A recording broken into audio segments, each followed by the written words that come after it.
Good evening, namaskar, and welcome to this series of conversations with Scroll, Survivors Against TB and Pi Consulting. आज हम आपसे जुड़ रहे हैं, आपसे बातचीत करने के लिए कोविड-19 और उससे जुड़े हुए हमारे हेल्थ सिस्टम यानी कि हमारी स्वास्थ्य प्रणाली पर उसके होते हुए इम्पैक्ट या प्रभाव की बात करने के लिए. We are going to discuss the impact of COVID-19 on TB health services, or rather health services per se overall in the health system today.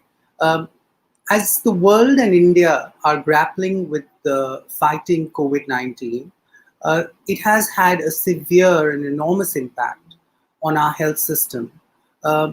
Patients are unable to access care. The health system is overburdened. There is a lack of access to medical advice, medical support. Surgeries have been put on hold. Medical medicines are also have been reported in terms of stockouts. People aren't able to access tests. A lot of this is related to the overburdening and also the impact that COVID-19 has on our health system. But more importantly, it is raising a lot of fundamental questions about the preparedness of our health system and what its impact is on people who need to access it.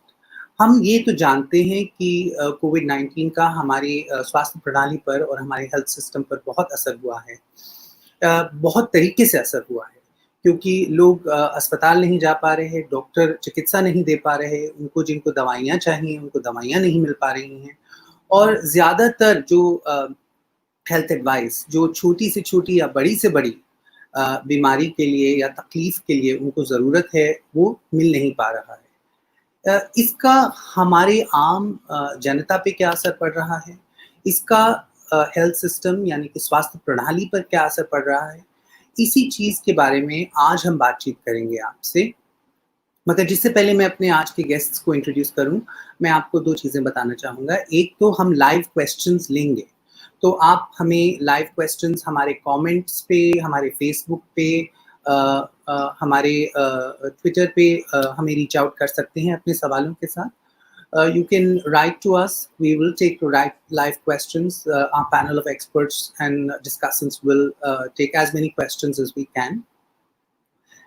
Number two, that this conversation will be bilingual. We will try and do it both in English and Hindi, and so that a maximum number of people can be reached out to this conversation.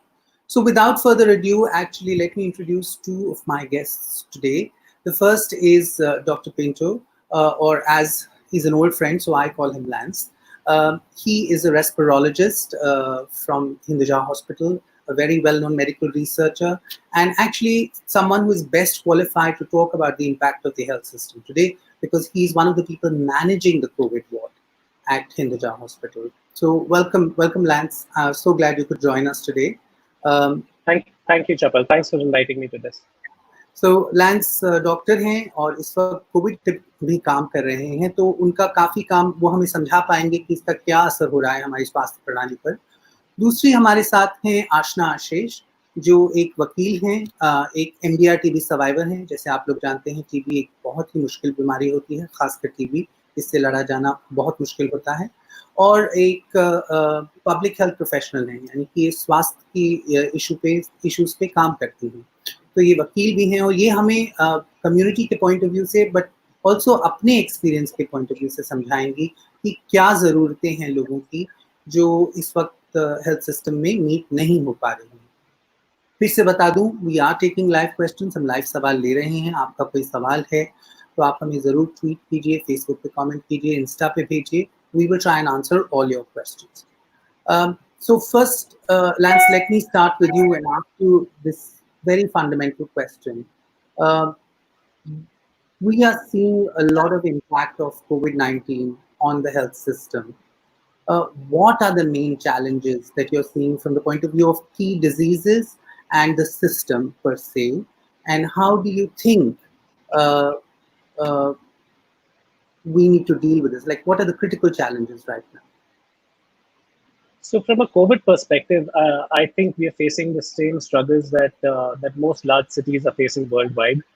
This is something unprecedented. This is something that we weren't prepared for. So in terms of the number of beds available for individuals, number of ventilators available for individuals who have a severe version of the disease, I think that's going to be one of our biggest challenges, to make sure that everyone's needs are met, and that the healthcare system doesn't get overwhelmed. The other challenge that, of course, we are facing is the non-COVID healthcare. Unfortunately, COVID की वजह से क्या हो रहा है कि हम अपने रेगुलर ओपीडीज नहीं चला पा रहे हैं, क्योंकि दो चीज़ें हैं कि एक तो पेशेंट को, जो कोविड के पेशेंट्स हैं, उनके जो लक्षण होते हैं, उनमें जिनके जो सिम्टम्स होते हैं वो बहुत सिमिलर होते हैं अन्य बीमारियों के जैसे. So to know whether a person has COVID or not at the entry point is extremely difficult, and therefore triaging becomes difficult.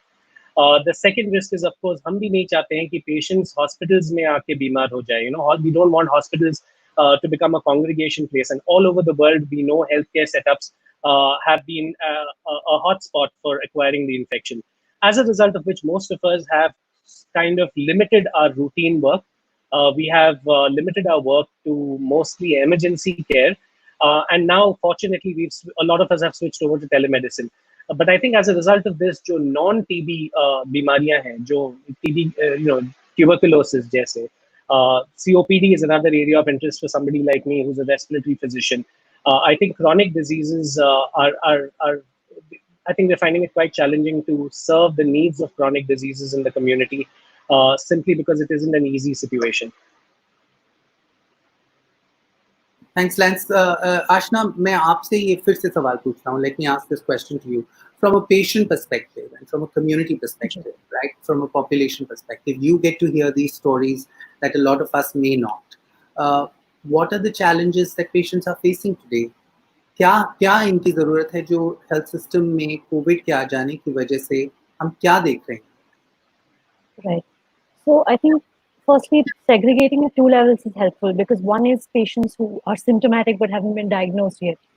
तो ये जो नए लोग हैं जिनके लक्षण हैं, उन्हें ये दिक्कत हो रही है, खासकर इस लॉकडाउन में, कि टेस्टिंग सेंटर्स आधे से ज़्यादा इधर या तो बंद पड़े हैं या तो ये पहुंच नहीं पा रहे हैं वहाँ तक. अगर सरकारी अस्पताल खुले भी हैं, they have difficulties getting there. I mean, you and I could possibly take a car and go there, but not everybody in this country possesses a car. They rely usually on public transport.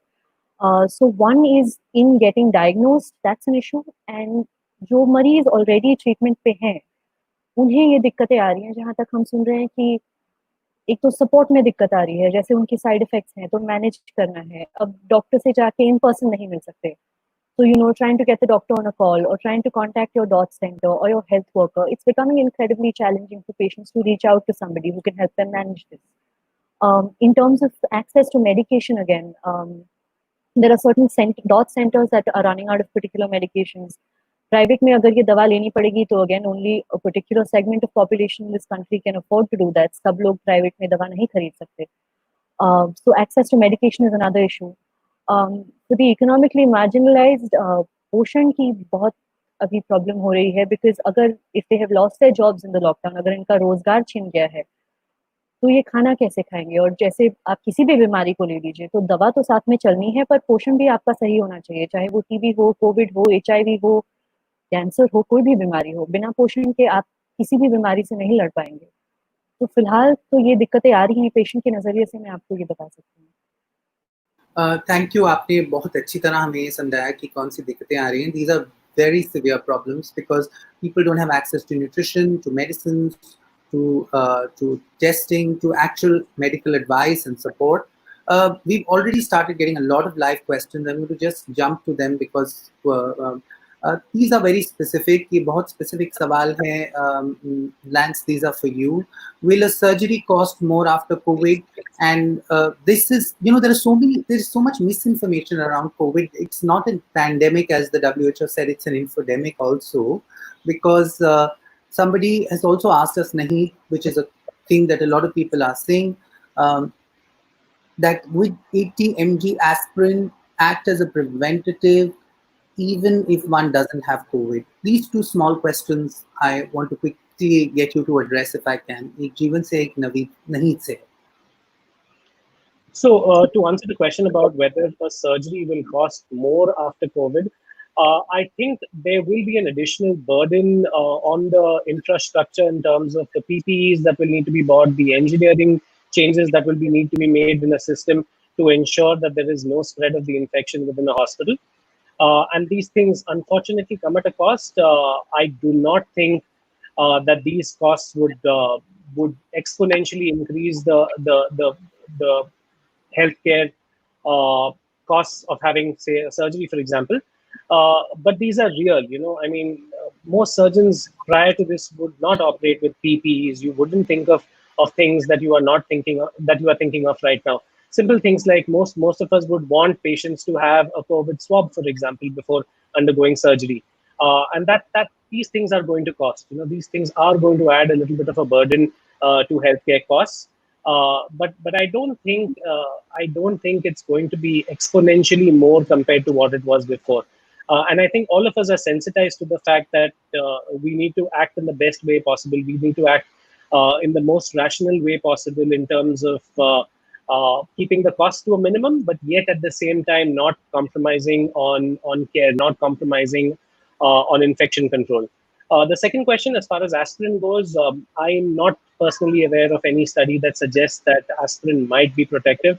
There are a lot of theories floating about in terms of zinc, in terms of vitamin C, in terms of vitamin D. Some of these may pan out in the long run, but I don't personally think taking 80 mg of aspirin as a preventive is going to protect you in any way from COVID.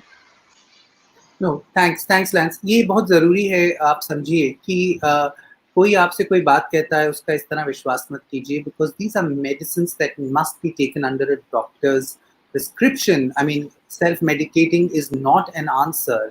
ज़बरदस्ती सोच सोच के अपना पैसा बर्बाद करके ये बेकार की चीज़ें खाना जस्ट बिकॉज किसी ने आपसे ये कहा है, ये बहुत ये सही नहीं है, ये आपको हार्म भी कर सकता है. दूसरा सवाल जो हमारे पास है, which is a very fundamental question actually, and I'm going to turn to both of you one by one to address it. What are the diseases we need to really focus on? What are the diseases that are getting neglected, Lance? What were you seeing earlier that you are not seeing now in the normal case? What are those diseases? So for a chest physician, the obvious answer, is tuberculosis. On an average, we tend to see a lot of patients with symptoms of TB who come and see us every month. And honestly, I haven't seen too many. I mean, maybe a couple of patients I have diagnosed over teleconsults, and we've started treatment. But it's nowhere close to the magnitude that I would diagnose prior to this entire lockdown. And that's a problem. Unfortunately, a disease like tuberculosis or chronic diseases tend to smolder. They are not some things where you would need to rush to an emergency department right away, which is why patients might choose to defer it, to postpone it, to say, let's give it a day or two, let's give it a week or two, let's wait and see what happens. Because these diseases don't tend to be critical. Nothing happens overnight, and that's obviously a big concern. The other area of interest that I have is a disease called chronic obstructive pulmonary disease, or COPD, which is the second leading cause of death in India. And again, I haven't diagnosed any new COPD patients in the past couple of months.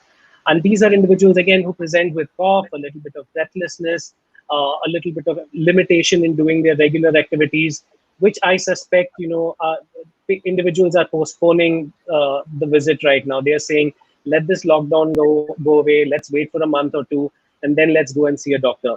Unfortunately, for a disease like tuberculosis, that would convert into an infective individual being out there in the community and potentially spreading it, which is very unfortunate. For other chronic diseases, of course, it's still a concern, but at least they are not infectious, so they wouldn't be spreading the disease in the community. So that's a real concern right now. I mean, this is very useful because a lot of people are not actually seeking healthcare services right now, because both out of fear, but also they are waiting for this lockdown to end, because there is so much, I should say, there's such a lack or gap of information कि कब healthcare seek करना है, कब नहीं, that patients are often at a loss, because they may be getting the symptoms, but they may not be wanting to get diagnosed or actually go to a hospital to get diagnosed. तो स्वास्थ्य प्रणाली में जाने से भी डर लग रहा है लोगों को. I just want to ask Ashna this question. We have got this question, Ashna, which, and I will turn to Lance also with it. ये सवाल है. Do we have the medical infrastructure to handle a second wave? We are already talking of a second wave. People are concerned. Um, everywhere or in just tier 2 cities, tier 1 cities? मतलब कि tier 1 में तो ज़्यादातर medical facilities बेहतर होती हैं. तो हमारे पास क्या मेडिकल इंफ्रास्ट्रक्चर है? बिकॉज हमें जो न्यूज में दिखाया जा रहा है उसके हिसाब से तो हम बिल्कुल भी तैयार नहीं हैं. देखिए, हमारा स्वास्थ्य इंफ्रास्ट्रक्चर या मेडिकल इंफ्रास्ट्रक्चर लिया जाए तो comparatively, when you look at other nations, we are anyway on a back foot. And given the sheer proportion and the impact of this epidemic, forget everywhere, even tier 1 cities are going to be really overburdened, given how fast it's spreading and given the impact that it's having, and how easily, quickly it moves from one person to the next. So we need to gear up, and we actually need to invest in medical infrastructure going forward if we haven't in the past. Because if there's a second wave and successive waves, this is possibly going to take at least a couple of years to calm down globally. We actually need to gear up and invest in our medical infrastructure everywhere. I mean, this is an important issue because actually India's medical health and infrastructure has been neglected for a long time. And this always remains a critical issue because there are so many competing interests for government that very often health gets lost on the wayside. I want to ask you this question from a private sector physician's point of view. Are we prepared to handle it even in the private sector currently, considering the health infrastructure in the private sector, Lance? So, I mean, the optimist in me says that human beings are capable of doing a lot when their back is against the wall, when we are pushed to it. Unfortunately, most of us wait for that to happen before we really act. And exactly what Ashna just said. Had we been a country that invested a lot more in healthcare, maybe we would have been better prepared in this. And clearly, I think all of us agree on the fact that we haven't paid healthcare enough attention. That being said, despite the fact that this is a pandemic which we were completely unprepared for, I think that the scaling up has been reasonably impressive. If you look at a city like Mumbai, the number of quarantine centers, the number of public places that have been taken over by the government, the number of things that have been done in a really short time, and a lot of which involves infrastructure, a lot of which involves manpower. I think so far we've tried our best to scale up. Now, whether this scaling up is sustainable or not, whether it's going to continue to the same scale, I think time will tell us. But I think this is a good eye opener for all of us that we need to be prepared for far more than what we were by default. I mean, thanks, Lance. I mean, I think you've said it so well that we've tried and we are still trying, and there are stories of hope and resilience. हम पूरी तरह कोशिश कर रहे हैं, but it's also a wake-up call, right?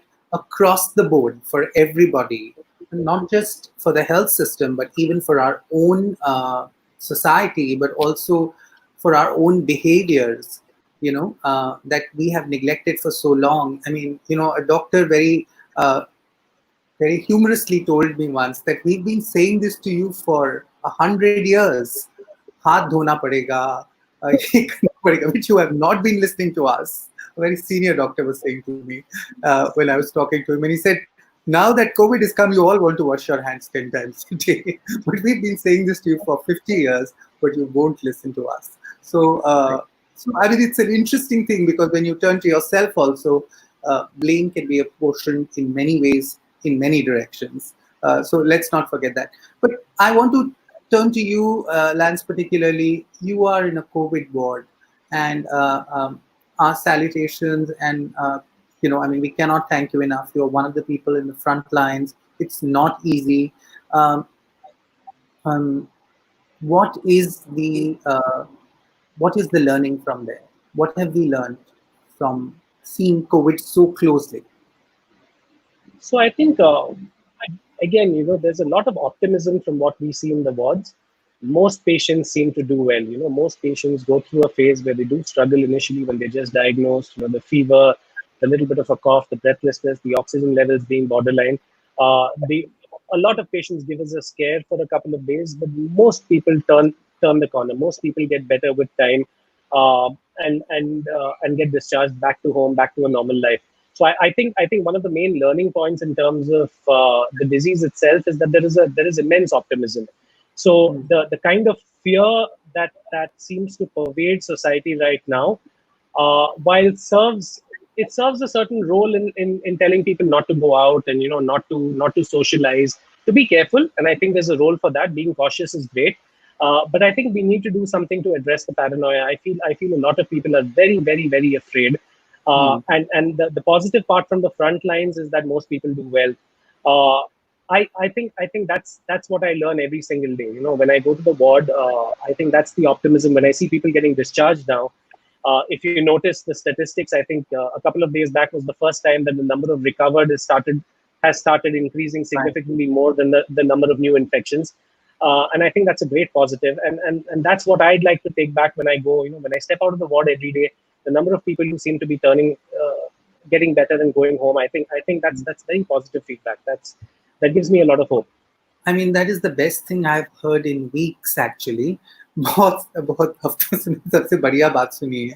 What you're saying, working in a COVID ward, that And the, you. and the problem is with statistics. If you just look at news में, TV पर, जहां पर भी देखो, आपको सिर्फ आंकड़े दिख रहे हैं कि कितने इन्फेक्ट हो रहे हैं, कितने इन्फेक्ट हो रहे हैं, और वो number, that number seems overwhelming. That number makes you paralyse. It makes you think like, ये इतने सारे लोग बीमार हो रहे हैं. But you also have to take that in context that a lot of them recover, a lot of them do very well. Unfortunately, some of them who we lose may have had a lot of other reasons why their health is impaired as well. So for most of the population, it's good to be careful, it's good to be cautious, but it's not good to be paranoid, I think. Yeah. I think this is the thing, that paranoia and fear are sort of leading this our discussion in this pandemic, right? We are more led by fear and passion and paranoia than we are led by facts, and that is turning into a bit of a problem because there are so many theories floating around. ये खा लीजिए, ये P लीजिए, ये कर लीजिए. मगर ये भी तो देखिए कि इनकी कोई वैल्यू है, इनकी कोई एफिकेसी है, इस पे कोई एविडेंस है, कोई तथ्य है जिसको आप सोच के इसको इम्प्लीमेंट कर रहे हैं. हमारे पास before I jump to we've got another few questions. Let me ask you, since we touched on this paranoia and fear, Ashna. Paranoia and fear creates stigma. We know this from TV, we know this from HIV. And we also know it from so many of the women's health issues that women face, and you have also worked on. I want to ask you this question more importantly around communities, because we're not seeing enough conversation about stigma.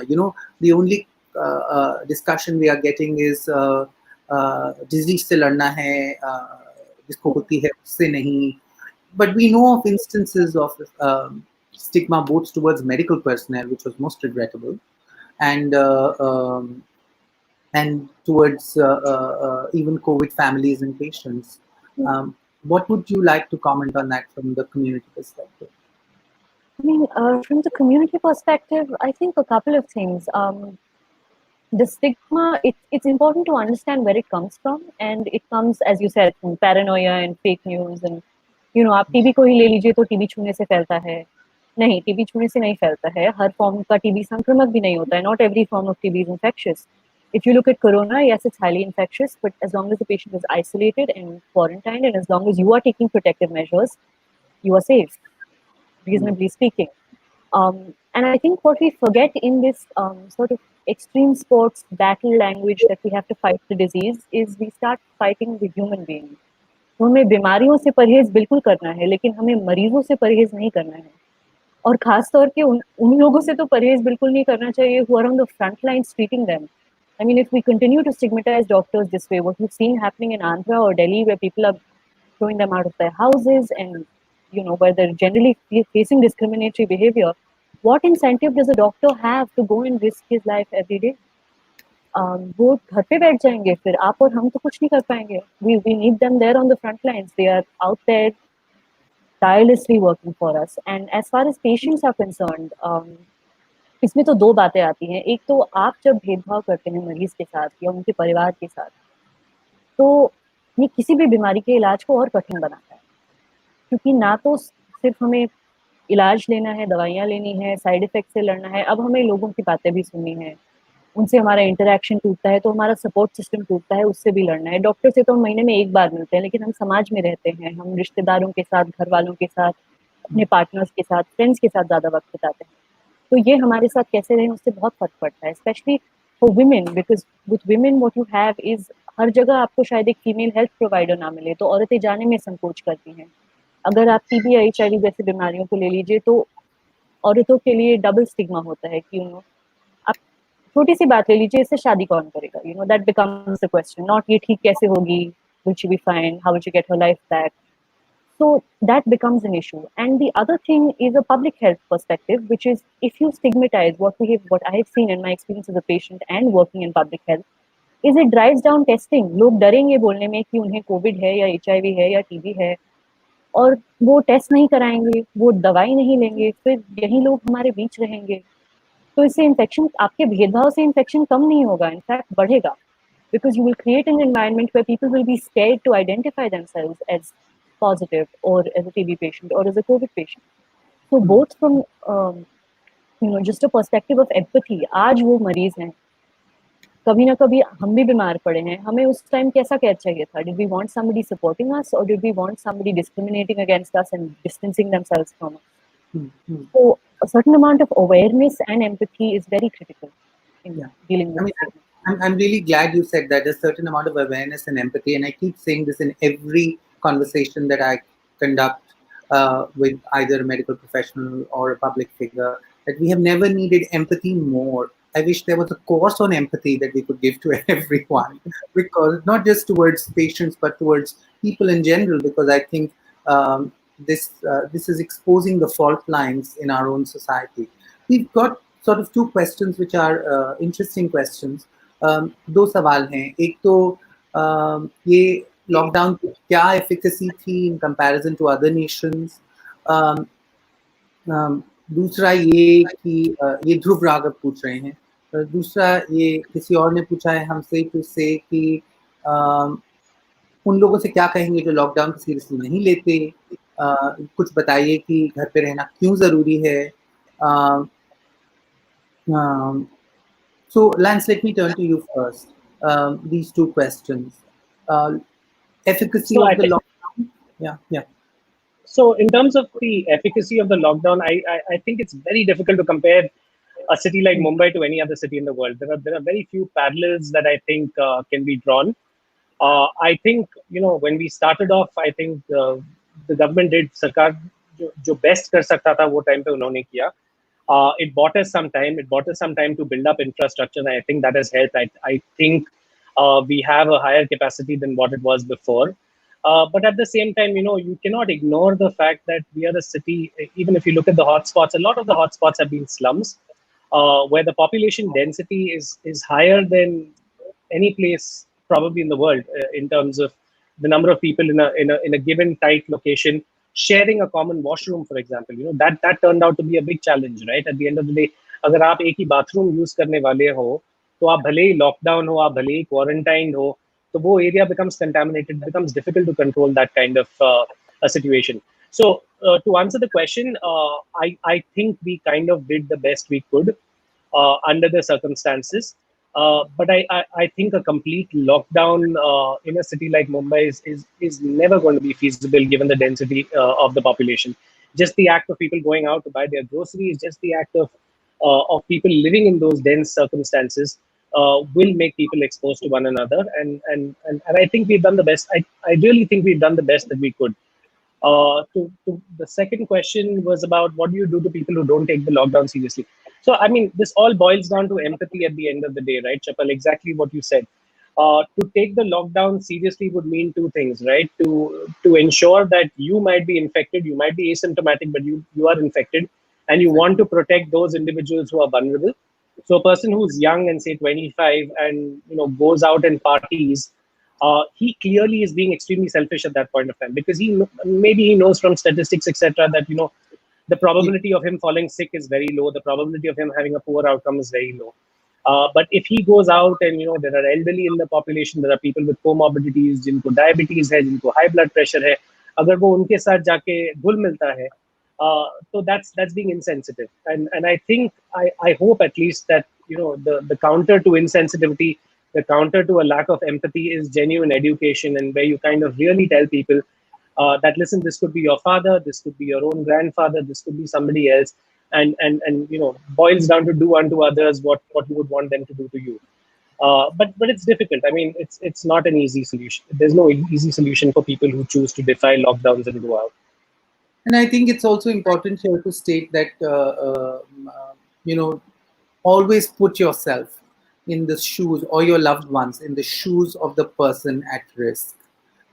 Just because you're not at risk doesn't mean your loved ones are not at risk, right? I mean, आप अपने को उनके पाँव उनके जूतों में डाल के देखिए, जो आपके सामने हैं, जो इससे ज्यादा प्रभावित है, तो तभी आप समझ पाएंगे कि आपको क्या करना है. And also the fact that most of us Indians live in multi-generational families. तो आप बाहर जाके अपने दोस्तों के साथ hang out कर सकते हो, chill out हो सकते हो, लेकिन at the end of the day आप वापस अपने ही घर पे आने वाले हो. तो अगर आप बाहर जाके इन्फेक्ट होके वापस अपने घर पे आ जाते हो, तो आप अपने लव्ड वंस को, अपनी फैमिली में, अपने परिवार में आप वो बीमारी फैला रहे हो. So it's not as simple as let me go out, have my fun, and come back. At least I'm not exposing people at home. You are exposing everybody in your vicinity.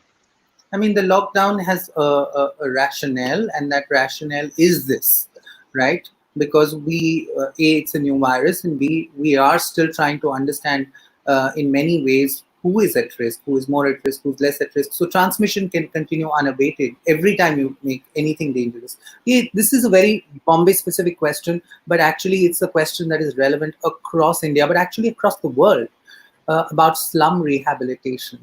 We are seeing the experience in Dharavi.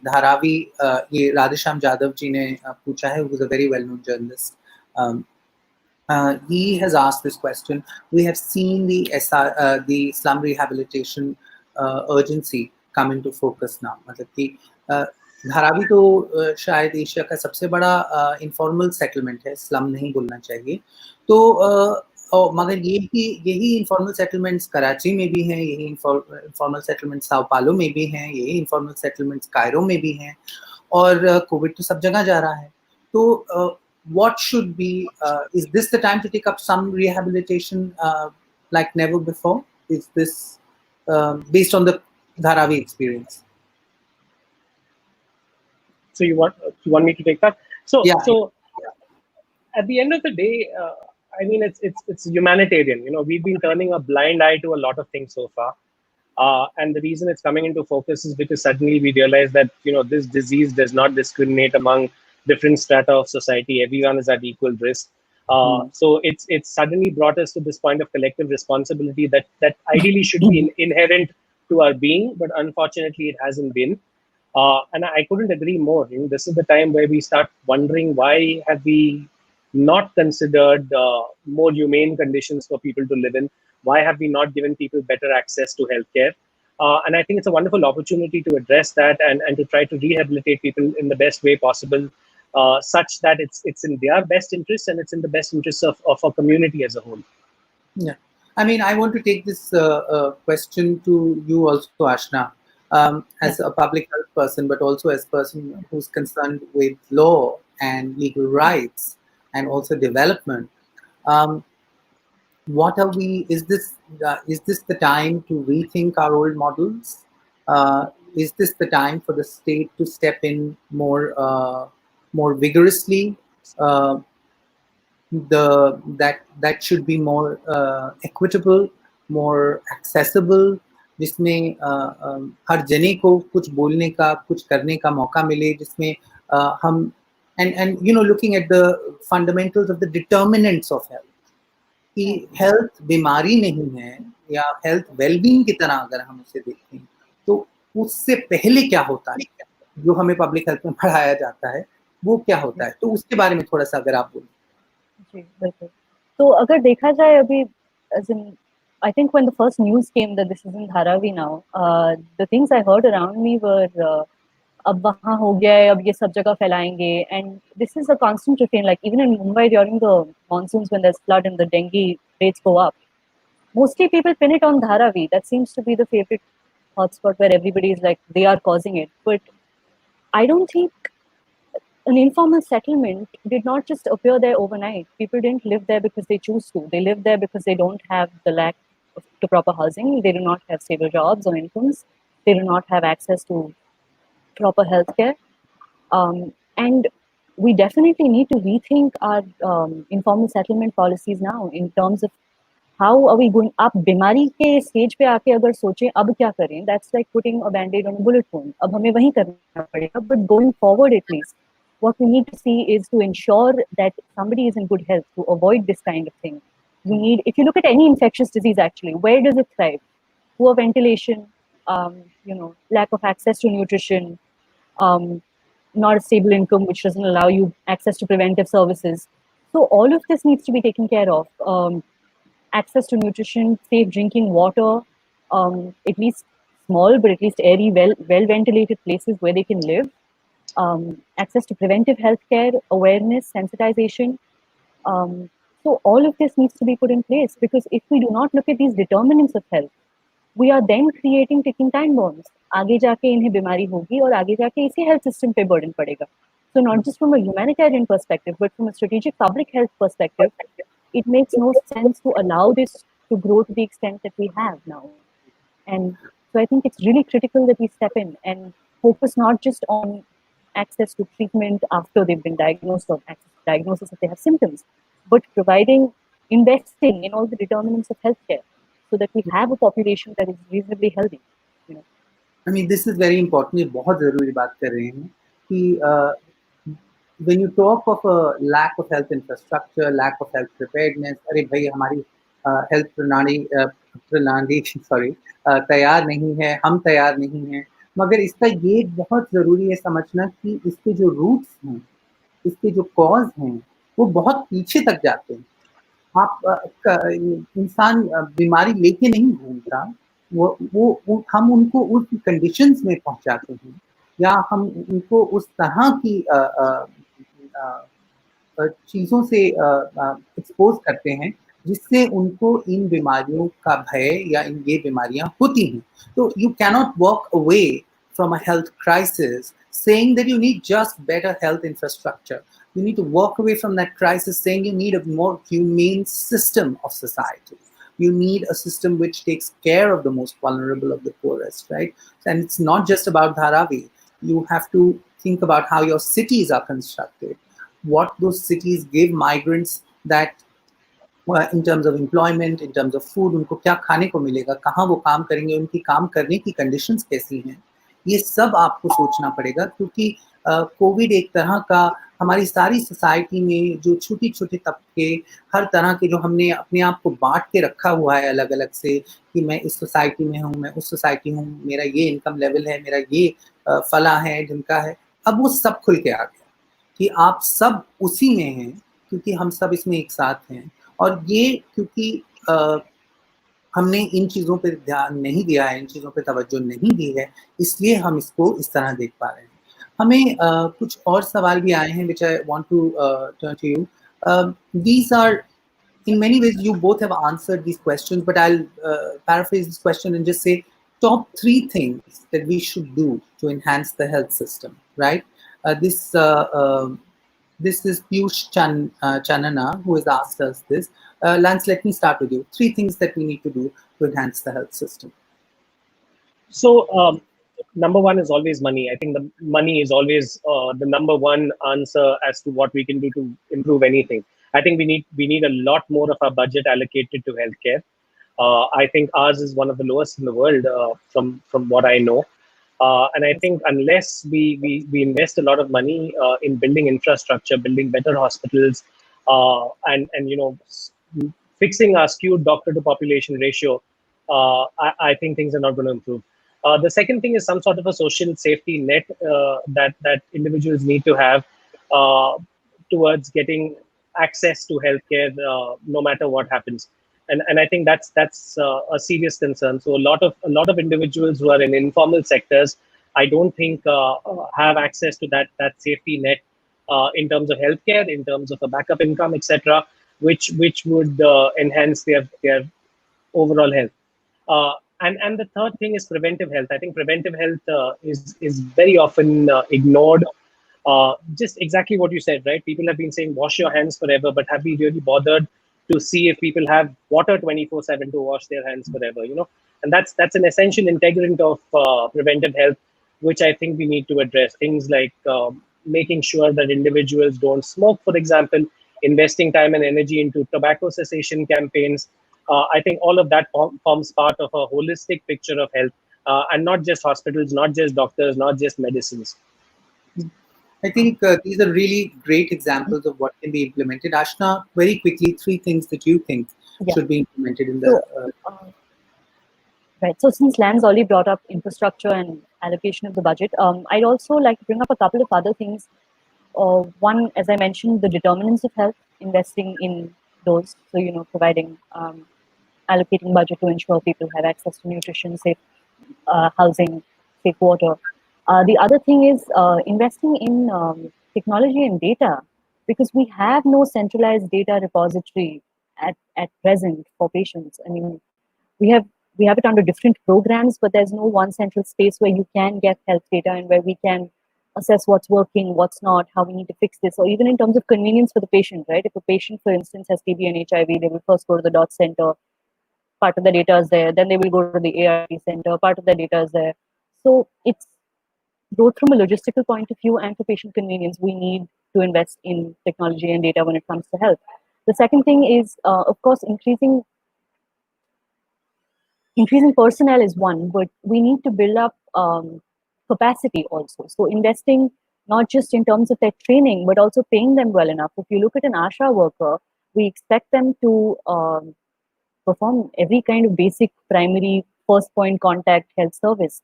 However, we pay them a pittance. How are these people going to be motivated? I mean, hats off to them that they're still doing this and continuing to do this. But if you look at it from a human being's perspective, if somebody pays you that much to do your job, you're actually saying, in a way, that that is the value of your services, when that is clearly not true. The service they provide is indispensable. So, and I think a lot of it, the first thing that comes up when you talk about improving the health system is a resource poor argument, that हमारी resource limitations हैं. We are a developing country. But हमारे पास resources हैं. अगर हम statues बना सकते हैं, buildings बना सकते हैं, so we can find the money to invest in this also, I'm sure. So those are a couple of things that we can do. The third thing is, I think perhaps very important, which is we look at healthcare from a disease model. हमें बीमारी से लड़ना है, बीमारी का इलाज करना है, बीमारी से हमें लड़ना है, यस, बट हम सिर्फ बीमारी का इलाज नहीं कर रहे हैं, बीमारी मरीज के अंदर है, हम मरीज का इलाज कर रहे हैं. And that human being comes not just with that illness to you, but with their socio-economic reality. Maybe they are not well off enough. Maybe they are marginalized in other ways. It could be a lesbian, it could be a transgender person, it could be a woman who comes from a lower strata. They could have a caste disability, they could have a mental health disability.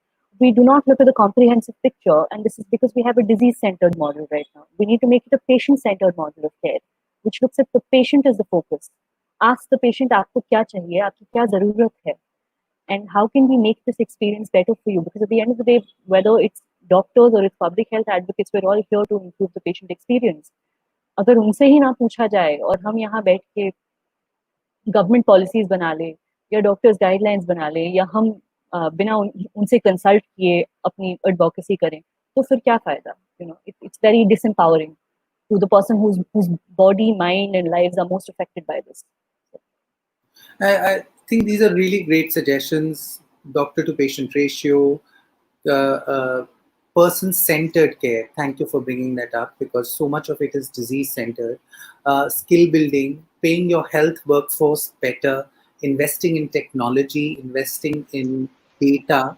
Because even today, just earlier this week, we were speaking to a transgender person who is HIV positive, who kept telling us how they wanted to go study, but they cannot get admission because their original data, which was saved as male, and now their new data, which is saved as a trans person, is not matching, so they cannot get schemes, they cannot get admissions. I mean, there are these things that we forget, that people come. Disease exists in a context. It doesn't just exist in a body, and this is what we need to understand. Another question that I want to ask both of you, Lance. Let me start with you. There's a lot of talk about the impact of mental health. मतलब कि मानसिक स्वास्थ्य के बारे में बहुत बात हो रही है. कुछ लोग तो ये भी कह रहे हैं कि मानसिक स्वास्थ्य का कोविड खत्म होने के बाद जो असल एपिडेमिक होगा वो या तो एक तो टीबी का होगा और एक मानसिक स्वास्थ्य. We are going to have epidemics of TB, which I think is already an epidemic, and mental health, which is also really an epidemic, which remains mostly undiagnosed. So, Lance, how do you react to this statement? What do you think? No, I couldn't agree more. It's very fear-inducing for people to be cooped up at home, for people to live in this constant state of anxiety, wondering whether they are going to be next, what if they are next. To hear about all these news around them, somebody in their building has turned positive, somebody in their society has come positive. All the paranoia that's all around, plus the additional lack of social interaction, which you normally would with your friends and family. So number one, you're physically lonely. At least you can still stay in touch on social networks and other ways of staying in touch, but you're physically lonely and you are very scared, and that's an unfortunate combination. So I've started doing telehealth consultations, and a significant proportion of my patients do complain of finding it difficult to fall asleep at night. They do complain of being anxious all the time, and I think that's a genuine problem which needs to be addressed. Number one, by calming them down in terms of information. Number two, by trying and making sure that they have some sort of social networks that stay alive, without necessarily physically meeting people. The other problems that are obviously going to come to the fore are something that I hear over and over again, is that women are potentially going to be disproportionately affected, especially women in the workforce who are now forced to work from home, and therefore juggle domestic duties, which, with the conventional gender roles, are thrust upon them. As a result of which, women in the workforce are also reasonably disturbed in terms of not being able to perform to the best of their performance as far as work goes, and at the same time having to handle so many domestic responsibilities, which also leads to a lot of anxiety, a lot of mental health issues. So yes, I mean, I do think there is already a surge of mental health issues in the community right now. And I do think that we need to kind of, so I know a lot of my psychiatrist colleagues who started doing teleconsultations, who are volunteering to run helplines, but I think we need to do a lot more of it. Ashna, let me take this question to you in a slightly different way. You've seen mental health challenges at close quarters. You've been a TB survivor.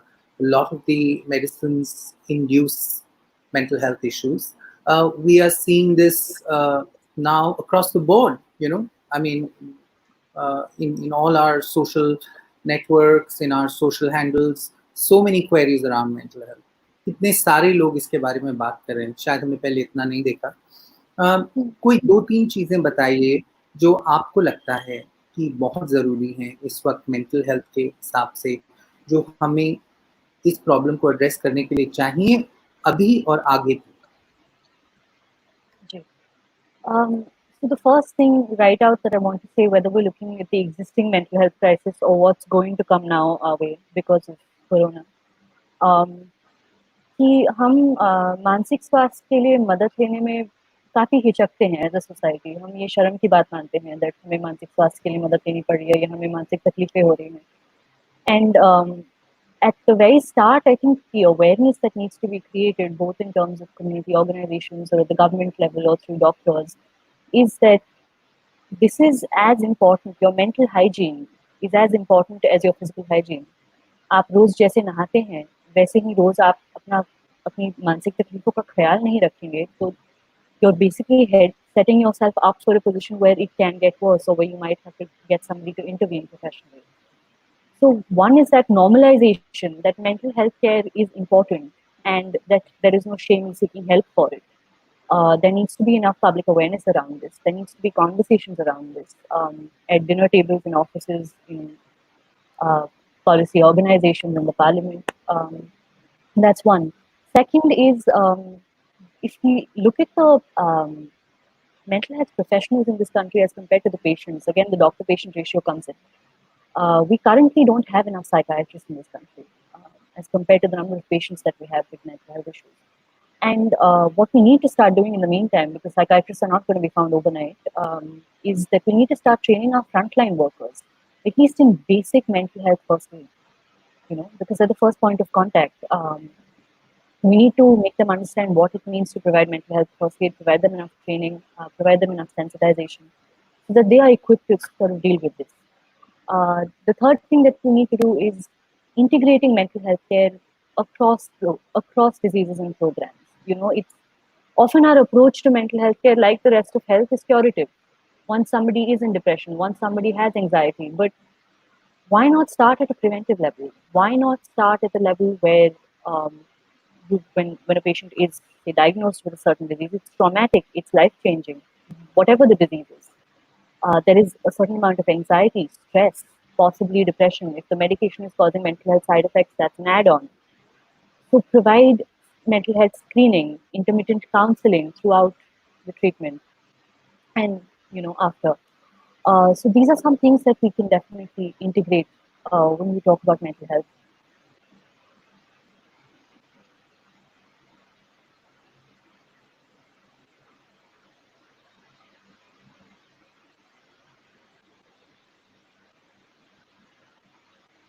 Sorry, I accidentally muted myself. I'm very sorry. I was just going to say कि we need to take it from the curative to the preventative. मतलब कि जिससे पहले मानसिक स्वास्थ्य की कठिनाइयाँ आएं, हम क्या कर सकते हैं उनको हैंडल करने के लिए, उनको पहले से उनको अवॉइड करने के लिए, वो देखना है. दूसरा, आगे जो एपिडेमिक होगा या आगे जो प्रॉब्लम्स होंगी उसके लिए हमें किस तरह प्रिपेयर करना है, ये भी सोचना है, whether through trainings or other things. We are almost completely out of time, so I want to ask you the one last question, which is around TB, because there has been a lot of media and we have been getting queries around TB. TB के लोगों को दवा नहीं मिल रही, TB के लोगों को जांच नहीं हो रही, TB के लोगों को साइड इफेक्ट्स हो रहे हैं जिनकी कोई सुनवाई नहीं है. People are not able to address any of these issues. Lance, what is your understanding? You see the worst TB cases in the country, possibly the world, at Hinduja, and very briefly, what would you say? Are we seeing a TB crisis looming further, and what are the challenges that patients are facing? So, I mean, there are some things that I don't really understand. There is a drug called clofazimine, for example, which forms the backbone of an MDR TB prescription, which has not been available to the private sector for a reasonably long time. I don't understand what the hurdles are, and I hope it gets sorted out in the near future in some way. But since this is a forum where I can raise a concern, I think that's really a matter of concern. As far as treatment of my ongoing TB cohort, my patients who've been under my treatment, fortunately, a lot of them are following up through teleconsultations, and fortunately, I have been able to address most of their concerns. My patients haven't pointed out, apart from the clofazimine issue, my patients haven't pointed out yet that they've had problems procuring medications. Those of them who are on injectables, of course, are struggling again. If you have to take an injection every day, it becomes difficult to find a healthcare provider to give you an injection under these circumstances. And that is a real challenge. So, we've tried to connect patients to different healthcare providers who we know from our networks might be able to help out. But yes, I mean, it is difficult to have MDR TB, or it's difficult to have TB right now, and to continue to feel secure and to feel confident that your entire treatment is going to go as planned. Thanks. This is very useful because I think some of these issues are something, ये कुछ समस्याएं जो हम बार-बार सुन रहे हैं अपने network से भी. आशना, आपके पास exactly 1 minute है, हमारे प्रोड्यूसर ने बता दिया है हमें. तो since Lance has already highlighted the problem, I'd like to talk about the solution a little bit. So हम काफी सुन रहे हैं that patients, again, like I identified, the access to medication, treatment, diagnosis. We have to fundamentally rethink how we have conceptualized our TB program now, because a lot of it is going to be based on remote support. We're not necessarily going to be able to have patients approach us. So diagnosis, for instance, your patient might not be able to go to a center, but if you could have, like as one of our survivors suggested this, if you could have a community-based system where door-to-door sample collection can happen, and that can be pulled in, and you can batch it up so you cover an area, however they want to logistically work it out. The other thing is with medication. I'm so glad you brought it up. Why aren't there buffer stocks? And if there aren't any, are we working towards creating that? Is something we need to be considering. We need to create enough buffer stock so that if there's a crisis like this, or if there's some kind of shortage, we can sort of pull up our socks and sort of pitch in. That is another important thing. And we need to look at support, because now patients have been, any illness for that matter, and particularly TB, given how lengthy it is and given the side effects, there's side effect management that needs support. There's adherence that needs support. There's mental health issues that need support, and not just stress and anxiety. Some of the TB medication causes depression, psychosis. All of this needs support. And if you can't do it in person, we need to think of ways, maybe a government helpline, teleconsults where you have therapy provided, you have adherence counseling provided, so remote facilities for patient support, basically. That would form the backbone of ensuring that corona की लड़ाई के चक्कर में हम TB से लड़ाई ना भूल जाएं, because no illness is going to take a day off just because corona has now come into the world. There are illnesses going to be, they're going to be all over, and we need to prioritize accordingly, and we need to sort of distribute our resources in a prudent manner so that we're catering to every patient, because every citizen in this country has a right to health, not just people with corona. Of course they do, but along with them, everybody else has to. No, I think this is an excellent note to close on. The world is changing, and the world of health must change as well. Our health systems must adapt. It's not going to be possible to walk into hospitals as easily anymore. It's not going to be able to see patients on a regular basis anymore. Doctors are at risk, populations are at risk. But really, no disease is taking a day off. The time is to work harder and think more innovatively. You have to plan not for the next month or 2 months. You need to plan a new system for the next 2 years. मतलब कि Covid की वजह से बहुत सी तकलीफें जो आई हैं, वो सिर्फ तकलीफें ही नहीं हैं, वो एक तरह से हमारे को सोचने पे मजबूर करना चाहते हैं कि हम एक नया उपाय किस तरह सोचें. How do we think of a new system where people are at the center, there is a person-centered approach, and we are thinking how to make it most convenient for the patient. Because if we don't do that, we are looking at multiplying health problems in the future. And that is not good for anybody. Not for the country, not for any of us individually, not for our community. क्योंकि एक बीमारी से अगर हम जुड़ के दूसरी बीमारियों के लिए तैयारी ना करेंगे, तो हम शायद एक और भी बड़ी समस्या खड़ी कर सकते हैं. और इसके बारे में हमारे लिए सोचना बहुत बहुत ज़रूरी है. Thank you so much both for joining, especially Lance, because I know you have this crazy schedule in the COVID ward, and Ashna, I know you're struggling with rain outside. So thank you so much, and Thank you, join Thanks, us. Chapal. Thanks, Ashna. Thanks, Lance. Bye.